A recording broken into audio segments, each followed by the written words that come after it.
What's up mga kabayan? So today mga kabayan, nagbabalik na naman tayo, no? Kasi meron talagang nangyari na hindi maganda mga kabayan dito sa Whatcom. Nakakatawa lang mga kabayan kasi lahat sila mga kabayan nagulantang, no?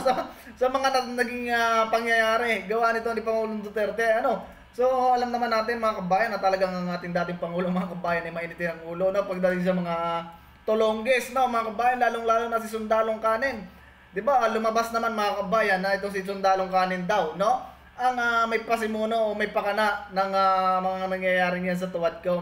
So anyway mga kabayan, kung bago ka pa lang dito sa ating channel, naimbitahan kita na mag-subscribe, mag-like at mag-share na sa ganon mga kabayan, maging updated ka sa mga video ilalabas natin. So ito mga kabayan, pakinggan natin ang nangyaring pagdinig, no, sa Tuwadcom. Ito mga kabayan.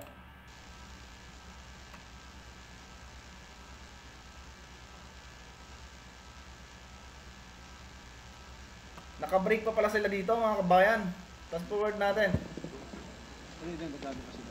Yan. Hearing resumed. Mr. President. Yes, Your Honor. Nalilito na ako kung anong sabihin ko. Pero sabi ko kung if I'm lying or if my statements are falsely stated, or if there is an iota of magbigti ako. Tapos tayo dito. Huwag naman wag naman na Mr. President kasi marami ang nagmamahal sa inyo diyan pagka kayo nagbigti mga kabayan. Alam naman natin mga kabayan na yan ay lagi sinasabi ni Pangulong Duterte, no? Kahit noon pa na may mapatunayan lang mga kabayan si Trill Liling, no? Magbibigti o bibitaw sa posisyon si Pangulong Duterte mga kabayan sa 6 na taon mga kabayan ng pag-aakyusa, no, nito ni Triling. Wala namang nangyari mga kabayan. Wala man lang siyang nasabi na napatunayan, ano, at hanggang ngayon mga kabayan ay hinahabol pa rin niya si Pangulong Duterte. Ang mga Duterte mga kabayan, sundalong kanin na yan, no, di ba? So tuloy natin mga kabayan. In the same manner na kung magbigti ako si Trillanes, dapat magsabay rin sa akin. Okay, duly noted of your thoughts, Mr. President. Former Senator Trillanes, you're recognized. Maraming salamat, Mr. Chairman. Ito pong dokumentong ito, Sa lagay na yan mga kabayan, damay-damay na, ano, total naman to si Trillanes mga kabayan. Wala din naman talagang maganda pang nagawa to mga kabayan. Sa dami nitong mga hindi magaganda mga kabayan na pinagsasabi sa mga Duterte, dapat talaga mga kabayan na magbibigti si Pangulong Duterte, magbigti na rin siya para mabawasan ang sakit ng ulo ng bansa mga kabayan. Nakatuloy natin.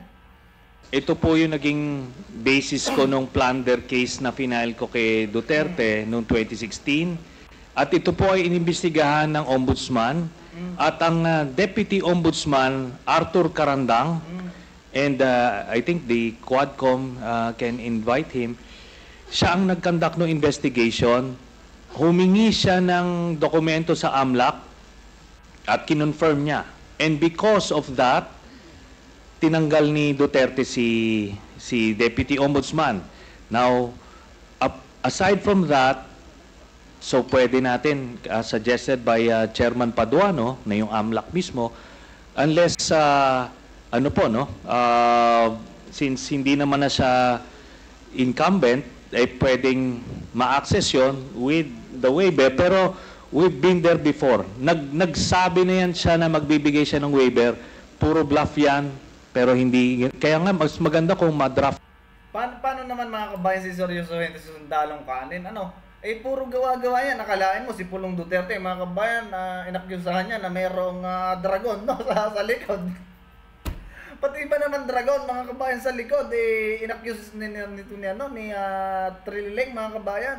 Ano pa ba mga kabayan napatunayan nito, di ba? Takbo doon sa ICC, mga kabayan, na while tayo may korteng gumagana, di ba? Kundi ba naman ito loko-loko, mga kabayan?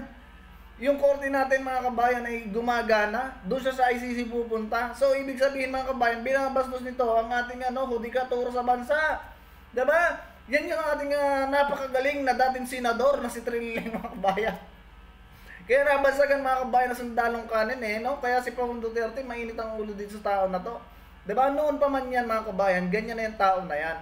So ano pa ba mga kabayan ang magiging resulta nitong mga sinasabi nito sa haba mga kabayan ng taon, no? Na namumuno si dating Pangulong Duterte, ni isa mga kabayan dito sa mga pinaimbestigahan nito wala pang nakulong. Diba? Wala pa siyang na-proof, no? Na yung mga papel-papel niya ay may katotohanan, yung mga accusation niya mga kabayan may katotohanan. Never mga kabayan na napatunayan. Yan ang totoo diyan. Tapos ito mga kabayan ang binibigyan ng sa bagay nga pala mga kabayan, nakalimutan ko, siya nga pala ang director ng nangyayaring palabas na yan mga kabayan. Diba? Siya yung director, no? At yan inalabas na rin mga kabayan sa social media, ano? At nabalita yan doon sa Net25 ng channel ng Iglesia ni Cristo na na channel TV, di ba? So, ano pa mga kabayan, di ba? So, tama lang mga kabayan na gantuin to si Trilling mga kabayan. Dapat nga mga kabayan, minumura ni Pangulong Duterte ito si Trilling eh. So anyway, tuloy natin ang kanyang kasinungalingan dito. Na po natin yan ngayon para papirmahan niya yan dito, no? Para wala nang alibay. Pero ito po, I'll be presenting later on, Mr. Chairman, a video of his actual admission of these accounts. No? So ito naman pong mga cheque na in-encash, in-extract lang namin from that long list. Mga managers checks po yan, hindi nawawala sa system po yan. And later on, ano rin yan, exempted sa impeachment cases, kaya pwede po lumabas yan, ipepresenta po yan. That's the smoking gun ng proceed.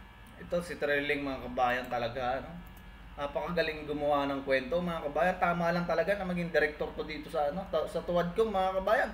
Kasi kita niyo yung mga palabas niya, di ba? Yan talaga yung gawa niya noon pa man. Of the illegal drug trade ng Duterte crime family. Salamat po, Chairman. Thank you very much, Sir, I have to Senator respond Trillanes. to it. This Former guy President, is with all due respect, I'll have to follow the rules. Yeah. Dapat kasi mga kabayan, pagka ganyan may accusation mga kabayan, pagsalitain niyo yung resource person. Hindi yung lagi kayong suspend, break. O ano ba yan? Nako mga kabayan, nakalain mo yan. Lagi nilang suspend yung hearing na yan sa Quadcom na yan. So tuloy natin mga kabayan kung mahampas ba ni Pangulong Duterte si Trilling ng mic. Tingnan natin mga kabayan, nagkagulo. I will give you time later, Mr. President. I will give you time later.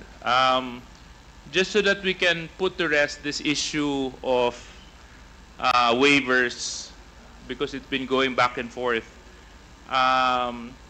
Will the former president be okay that if we draft the waiver now, that it be signed today instead of tomorrow? Will you be fine with that, Mr. President? Anong kapalit, sir? Hindi. Sampalin ko siya sa publiko. Hindi, wala naman. Ngayon na. Wala pong galunan. Mr. Chairman. I'll give you, sasampalin ko sa Mr. Chairman. Session Session suspended. Kita niyo mga kabayan, di ba? O sampal. Tama yan mga kabayan, para naman may bawi, di ba? Para naman makabawi mga kabayan. Matagal nang ni-slander nitong Trillanes yung mga Duterte, matagal na mga kabayan. So tingnan natin kung masasampal si Dilima mga kabayan, natatawa So tuloy.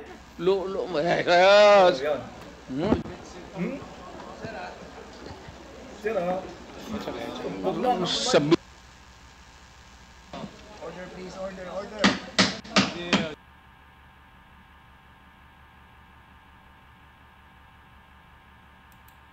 So yun mga kabayan, ulitin nga natin. Nagkalulo na. Instead of tomorrow, will you be fine with that, Mr. President? Anong kapalit, sir? Hindi. Sampalin ko siya sa publiko. Hindi, wala naman. Ngayon na. Wala pong galunan. Mr. Chairman. I'll give you, sasampalin ko sa Mr. Chairman. Session suspended. Session suspended.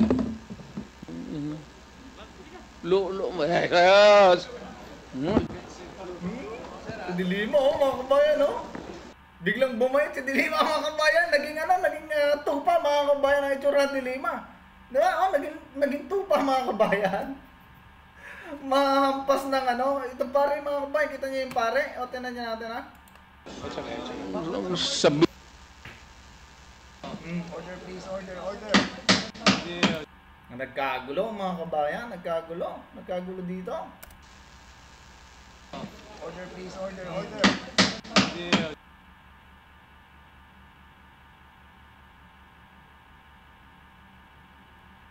So, ayun mga kabayan, doon natin tatapusin muna itong video na to. At napakahaba pa ng live na rin mga kabayan. Talaga nakita ninyo, no?